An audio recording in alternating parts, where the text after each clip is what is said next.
वालेकुम स्टूडेंट्स, बिस्मिल्लाहिर्रहमानिर्रहीम। और today's topic is character sketch of Lyubov Ranevskaya. अब इस पे क्वेश्चन जो है ना आपको लिबॉव के तौर पे भी आ सकता है, रेनिस्के से के नाम से भी पूछा जा सकता है। तो ये दोनों ना उसी के नाम है, लिबॉव रेनिस्के का फुल नेम है। तो स्टार्ट करते हैं। ये चेरी ऑर्चर्ड ड्रामा की जो है ना मेन करेक्टर हैं और बहुत ही जो है ना लापरवाह किस्म की औरत है, बहुत ही अय्याश किस्म की औरत है, बहुत ज़्यादा फजूल खर्ची करती है ये, और एंड पे जो है खाली हाथ रह जाती है। देखिए, Lyubov Ranevskaya is a middle age aristocratic lady, एक दरमियानी सी उम्र की अमीर खातून है। She is the protagonist of the play, और इस ड्रामा की हीरोइन है। She is the owner of a large estate the cherry orchard around which the entire play revolves.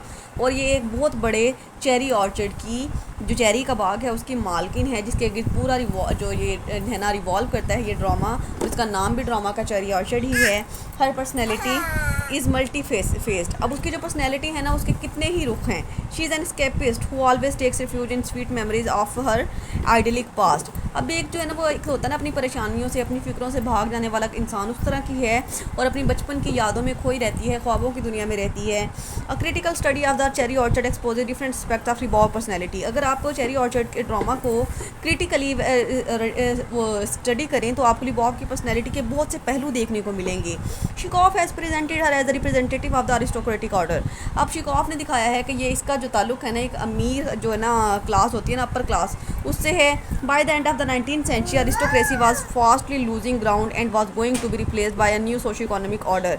अब क्या था कि जब 19th सेंचुरी का एंड चल रहा था तो अरिस्टोक्रेसी जो थी ना, वो बहुत से ऐसे लोग थे जो कि मेहनत नहीं करते थे ना, वो अपने मुकाम को, अपने पैसे को, अपनी दौलत को, अपनी बिल्डिंग्स को, अपनी प्रॉपर्टी को खो रहे थे, और उनकी जगह पे वो लोग आ रहे थे जो कि मेहनत करने वाले थे। But she is incapable of accepting any social change in Russia. वो किसी भी किस्म का चेंज एक्सेप्ट करने के लिए तैयार ही नहीं थी रूस में। She knows it very well that her estate is heavily मॉर्गेड।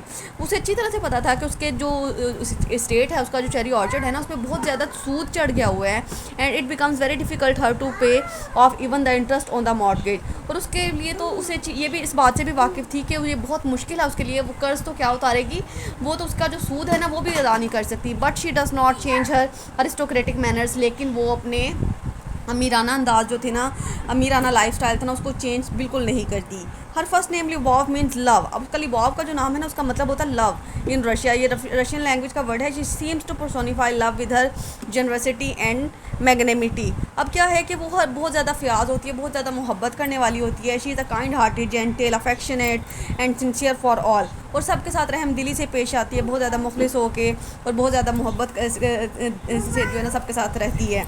She even adores her adopted daughter Varya and behaves courteously with her servants. अपनी जो उसने एक बेटी वरिया जिसको अडॉप्ट किया होता है, उसके साथ भी बहुत अच्छा सलूक करती है, और अपने मुलाजमों के साथ भी उसका जो रवैया होता है ना, बहुत ही बाइखलाक होता है। She has a large family to support. उसका एक बहुत बड़ा ख़ानदान है जिसको उसने सपोर्ट करना होता है, which proves that she is a lady of generous nature. तो जिससे पता चलता है कि वो बहुत ही फ्याज किस्म की खातून है। हर ब्रदर गायर ये जो गियाब जिसके बारे में पढ़ा था ना, इज़ एन रिस्पॉन्सिबल पर्सन, एक बहुत ही गैर जिम्मेदार किस्म का इंसान है, विद एसेंटिक हैबिट्स, और बहुत ही अजीब किस्म की उसकी आदतें हैं। Varya her adopted daughter is at apex of her youth. अब वरिया जो उसने अडॉप्ट की हुई बेटी है ना, वो भी अपनी जो है जवान उस पर चढ़ती हुई जवानी का वक्त है।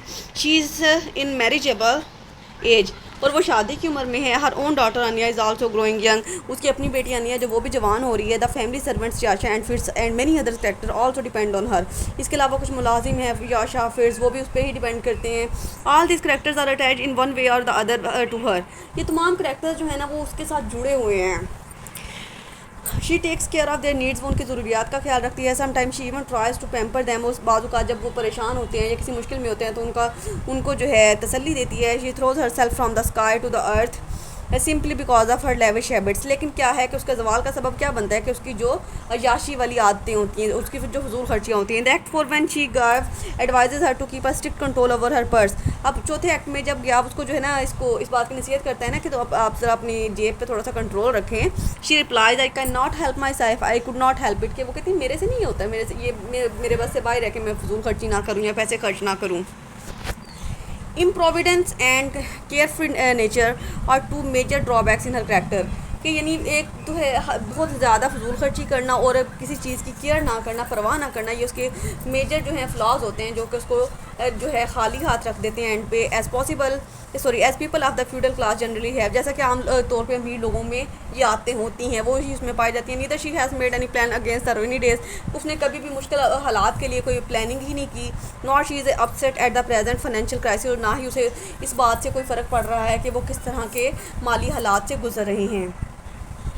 She still spends money as bountifully as ever, वो हमेशा की तरह बहुत ज़्यादा मकदार में पैसा खर्च करती है। She has face tragedy many times in her life, उसने अपनी ज़िंदगी में बहुत दफ़ा ट्रेजिडीज़ का सामना किया है। हर हस्बैंड डाइड ऑफ चैम्पनी, उसके जो हस्बैंड था ना उसकी चैम्पनी की बीमारी में डेथ हो गई थी। हर लिटल बॉय वाज ड्राउंड, उसका जो छोटा बेटा था वो डूब के मर गया था। Lyubov seems to eat her heart out and sobs over death था for only son by drowning in the river in his childhood. अब उसके जो एक होता है ना उसके दिल पे जो सबसे ज़्यादा जो चोट लगी हुई है, सबसे ज़्यादा जो बात उसको तकलीफ़ देती है ना, वो उसके बेटे की डेथ होती है जो कि दरिया में डूबने से हुई थी अपने बचपन में। She tries to poison herself when she meets Trofimov, और जो है ना ये बात उसको बहुत तकलीफ़ देती है जब उसकी मुलाकात ट्रॉफीमॉव से होती है जो कि उसके बेटे का टीचर होता है। The teacher of her son, she cries in this words, वो रो पड़ती है। माई ग्रीशा, ये उसके बेटे का नाम होता है। My boy, my little boy was drowned, why, कि मेरा बेटा जो था वो डूब गया था, क्यों डूब गया था। She falls in love with someone who falls sick. अब इसके अलावा जो है उसको ये कहा जाता है कि वो किसी ऐसे इंसान से मोहब्बत करती है जो कि बीमार है। She nurses him day and night but she robs her. अब उसका नाम नहीं बताया गया कि वो किससे मोहब्बत करती है या उसका जो लव अफेयर है ना, सिर्फ ये बताया गया है कि किसी बीमार इंसान से उसकी मोहब्बत करती है और वो दिन रात उसका ख्याल भी रखती है। He deserted her and starts living with another women, कि उसने उसको छोड़ दिया था और दूसरी औरत के साथ उसने रहना शुरू कर दिया था। हर love for aesthetic beauty has been manifested through her love for cherry orchard, कि वो यानी नेचर से कितनी मोहब्बत करती है, नेचर की कितनी जो है ना फ़ैन है, उसका पता हमें इसलिए इस तरह से चलता है कि वो जब चेरी ऑर्चर्ड से अपनी मोहब्बत का इजहार करती है। Her solitude and attachment with cherry orchard is also conspicuous, अब उसकी जो तन्हाई और चेरी ऑर्चर्ड के साथ जो अटैचमेंट है ना, उसका जो लगाव है ना, वो भी उसके जो है वो उसके रवैये की हमें जो है मुँह बोलता सबूत है। She does not want to lose it, वो इसको कभी खोना नहीं चाहती at all. On hearing about its auction, जब उसको पता चलता है ना इसकी बोली लगने वाली है, she becomes down in the dump, तो वो बहुत परेशान हो जाती है। She is force because the sale of cherry orchard has become a necessary evil as there is no way out to pay off the heavy डेप्ट, लेकिन उसको ये जो है मजबूरन ऐसा करना पड़ता है क्योंकि उसे पता होता है कि अब वो उन पर कर्ज ही इतना चढ़ गया है, सूद इतना चढ़ गया है कि वो उसको अदा ही नहीं कर सकते, तो इसके चेरी ऑर्चर्ड को बेचने के अलावा उनके पास कोई और ऑप्शन नहीं बचता। और lost words for cherry orchards are unforgettable, कि उसके आखिरी अल्फाज जो चेरी ऑर्चर्ड के लिए निकलते हैं, oh my dear, my gentle beautiful orchard, my life, my happiness, goodbye, farewell. To wind up her character, we can say that she was the true representative of aristocracy in Russia.